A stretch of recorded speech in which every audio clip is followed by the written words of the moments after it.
역대상 15장. 다윗은 다윗성에 자신을 위해 궁궐을 세우고 하나님의 궤를 모셔둘 장소를 마련하고 장막을 세웠습니다. 다윗이 말했습니다. 레위 사람 외에는 어느 누구도 하나님의 궤를 맬 수 없다. 여호와께서 그들을 선택해 여호와의 궤를 메고 영원히 그분을 섬기도록 하셨기 때문이다. 다윗은 여호와의 궤를 메다가 자신이 마련해둔 장소에 옮기려고 온 이스라엘을 예루살렘으로 불러 모았습니다. 그가 불러 모은 사람은 아론의 자손과 레위 사람으로 그앗 자손에서 우두머리 우리엘과 120명의 형제들, 무라리 자손에서 우두머리 아사야와 220명의 형제들, 게르솜 자손에서 우두머리 요엘과 130명의 형제들, 엘리사반 자손에서 우두머리 스마야와 200명의 형제들, 헤브론 자손에서 우두머리 엘리엘과 80명의 형제들, 우시엘 자손에서 우두머리 암미나답과 112명의 형제들입니다. 그리고 다윗은 두 제사장 사독과 아비아달 레위 사람 우리엘, 아사야, 요엘, 스마야, 엘리엘, 암미나답을 불렀습니다. 다윗이 그들에게 말했습니다. 너희는 레위 사람의 우두머리다. 너희와 너희 형제 레위 사람은 자신을 거룩하게 하고 이스라엘의 하나님 여호와의 궤를 내가 마련해둔 장소로 모셔오도록 하라. 여호와께서 우리에게 노예치신 것은 우리가 하나님의 궤를 옮길 때 처음부터 너희 레위 사람이 어깨에 매지 않았기 때문이었다. 우리가 하나님의 궤를 어떻게 옮겨야 할지 여호와께 그 방법을 먼저 물어보지 않았기 때문이다. 그러자 제사장들과 레위 사람은 이스라엘의 하나님 여호와의 궤를 메어 모셔오기 위해 자신의 몸을 거룩하게 했습니다. 그리고 레위 사람은 하나님의 궤를 막대에 꿰어 어깨에 메고 옮겼습니다. 모세가 여호와의 말씀을 따라 명령한 대로였습니다. 다윗은 레위 사람의 지도자들에게 말해 형제들을 세워 스금과 비파와 심벌즈의 반주에 맞춰 즐거운 노래를 크게 부르게 했습니다. 레위 사람이 요엘의 아들 헤만과 그 형제 가운데 베레야의 아들 아삽, 그 형제 무라리 사람 가운데 구사야의 아들 에단을 세웠고 그 다음으로는 그 형제들인 스가랴, 벤, 야하시엘, 스미라못, 여이엘, 운니, 엘리압, 브나야, 마아세야, 마띠디야, 엘리블레후, 믹네야, 문지기들인 오벳에돔과 여이엘을 세웠습니다. 연주자들인 헤만, 아삽, 에단은 청동 심벌즈를 치게 했습니다. 스가랴, 아시엘, 스미라못, 여이엘, 운니, 엘리압, 마아세야, 브다야는 알라모트에 맞춰 비파를 타게 했고 마띠디야, 엘리블레후, 믹네야, 오베데돔, 여이엘, 아사시아는 쉐미니트에 맞춰 수금을 켜게 했습니다. 레위 사람의 우두머리인 그나냐는 노래를 맡게 했습니다. 그는 노래를 잘했으므로 노래를 가르쳤습니다. 베레갸와 엘가나는 궤 앞에서 문을 지키게 했습니다. 제사장들인 스바냐, 요사밧, 느다넬, 아미세, 스가랴, 브나야, 엘리에셀은 하나님의 궤 앞에서 나팔을 불게 했습니다. 오베데돔과 여이야도 역시 궤 앞에서 문을 지키게 했습니다. 이렇게 다윗과 이스라엘의 장로들과 천부장들은 오베데돔의 집에 가서 여호와의 언약궤를 메어왔고 그들은 기뻐했습니다. 하나님께서 여호와의 언약궤를 메어오는 레위 사람을 도와주셨으므로 수송아지 7마리와 순양 7마리를 제물로 바쳤습니다. 그때 다윗은 고운 삼배로 만든 겉옷을 입고 있었는데 궤를 메고 오는 모든 레위 사람이나 노래하는 사람이나 성가대를 지휘하는 그나냐도 모두 고운 삼배 옷을 입었습니다. 다윗은 또 삼배로 만든 에봇을 입었습니다. 온 이스라엘은 뿔나팔과 나팔을 큰 소리로 불고 심벌즈를 치며 비파와 수금을 힘있게 켜며 여호와의 언약궤를 메어왔습니다. 여호와의 언약궤가 다윗의 성으로 들어올 때 사울의 딸 미갈이 창문으로 내다보고 있었습니다. 미갈은 다윗 왕이 춤을 추며 즐거워하는 것을 보고 마음속으로 왕을 비웃었습니다. 야고보서 2장. 내 형제들이여 영광의 우리 주 예수 그리스도를 믿는 믿음을 겉모습으로 판단하지 마십시오. 만일 여러분의 회당에 금반지를 끼고 화려한 옷을 입은 사람이 들어오고 또 누더기 옷을 걸친 가난한 사람이 들어올 때 화려한 옷을 입은 사람을 보고는 여기 좋은 자리에 앉으시오라고 말하고 가난한 사람에게는 거기 섰든지 내 발판 아래 앉으시오라고 말한다면 이는 여러분이 스스로 차별하며 악한 생각을 따라 판단하는 사람이 된 것 아닙니까? 내 사랑하는 형제들이여 들으십시오. 하나님께서는 세상에서 가난한 사람들을 택해 믿음에 부요한 사람이 되게 하시고 하나님을 사랑하는 사람들에게 약속하신 그 나라의 상속자가 되게 하지 않으셨습니까? 그러나 여러분은 가난한 사람을 멸시했습니다. 부자들은 여러분을 학대하며 여러분을 법정으로 끌고 가지 않습니까? 그들은 여러분이 받은 아름다운 이름을 모독하지 않습니까? 여러분이 성경대로 네 이웃을 네 몸과 같이 사랑하라는 최상의 법을 지킨다면 잘하는 것입니다. 그러나 만일 여러분이 겉모습으로 사람을 판단한다면 죄를 짓는 것이며 율법이 여러분을 범죄자로 판정할 것입니다. 누구든지 율법 전체를 지키다가 어느 하나를 범하면 율법 전체를 범하는 셈이 되기 때문입니다.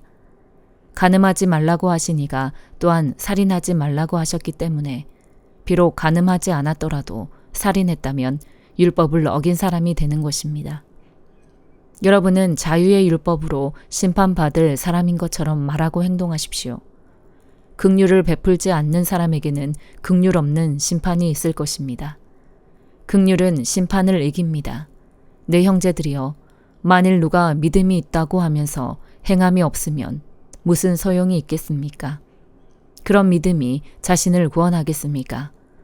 만일 형제나 자매가 헐벗고 매일 먹을 양식도 없는데 여러분 가운데 누가 그들에게 잘 가라, 따뜻하게 지내고 배불리 먹으라고 말하며 육신에 필요한 것을 주지 않는다면 무슨 소용이 있겠습니까?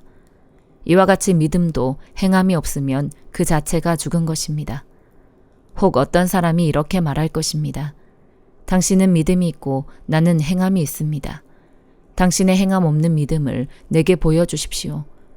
그러면 나도 당신에게 나의 행함으로 믿음을 보여드리겠습니다. 당신은 하나님이 한 분이신 사실을 믿습니까? 잘하십니다. 귀신들도 믿고 두려워 떱니다. 아, 허망한 사람이여, 당신은 행함이 없는 믿음이 헛되다는 것을 압니까? 우리 조상 아브라함이 자기 아들 이삭을 제단에 바칠 때 행함으로 의롭다고 인정받지 않았습니까? 당신이 알다시피 믿음이 그의 행함과 함께 일하고 행함으로 믿음이 온전하게 된 것입니다. 그래서 아브라함이 하나님을 믿으니 이것이 그에게 의로 여겨졌다라고 한 성경이 이루어졌고 그는 하나님의 친구라고 불렸습니다.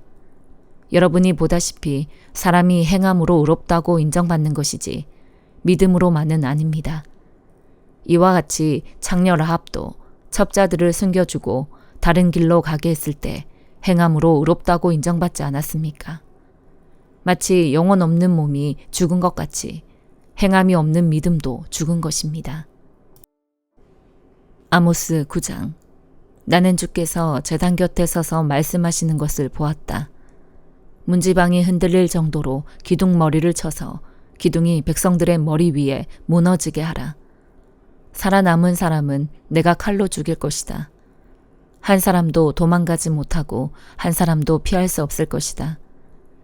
그들이 무덤으로 파고 들어가더라도 내 손이 무덤에서 그들을 붙잡아 올 것이다. 그들이 하늘로 올라가더라도 내가 하늘에서 그들을 끌어내릴 것이다. 그들이 갈매산 꼭대기에 숨더라도 내가 거기서 그들을 찾아 붙잡을 것이다. 그들이 나를 피해 바다 밑바닥에 숨더라도 내가 거기서 뱀에게 명령해 그들을 물게 할 것이다. 그들이 적의 포로가 돼 사로잡혀 가더라도 내가 거기서 칼에게 명령해 그들을 죽이게 할 것이다. 내가 복이 아니라 벌을 내리려고 그들을 지켜보겠다. 주 만군의 여호와께서 땅을 만지시니 땅이 녹아내리고 거기 사는 사람들이 슬피 운다. 온 땅이 날강이 넘치는 것처럼 일어서며 이집트의 강이 낮아지는 것처럼 가라앉는다. 하늘에 그분의 집을 지으시고 땅에 창공의 기초를 세우셨다. 그분은 바닷물을 불러들여 땅에 쏟아 부으신다. 이렇게 하시는 분의 이름이 여호와이시다. 여호와께서 하신 말씀이다. 이스라엘 자손들아, 너희는 내게 에티오피아 사람들과 같다.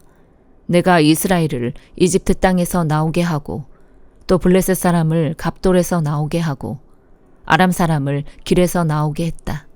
보라, 주 여호와 내가 죄를 범한 나라를 지켜보며 그 나라를 땅에서 망하게 할 것이다. 그러나 야곱의 집은 완전히 망하게 하지 않을 것이다. 여호와께서 하신 말씀이다. 내가 명령했다.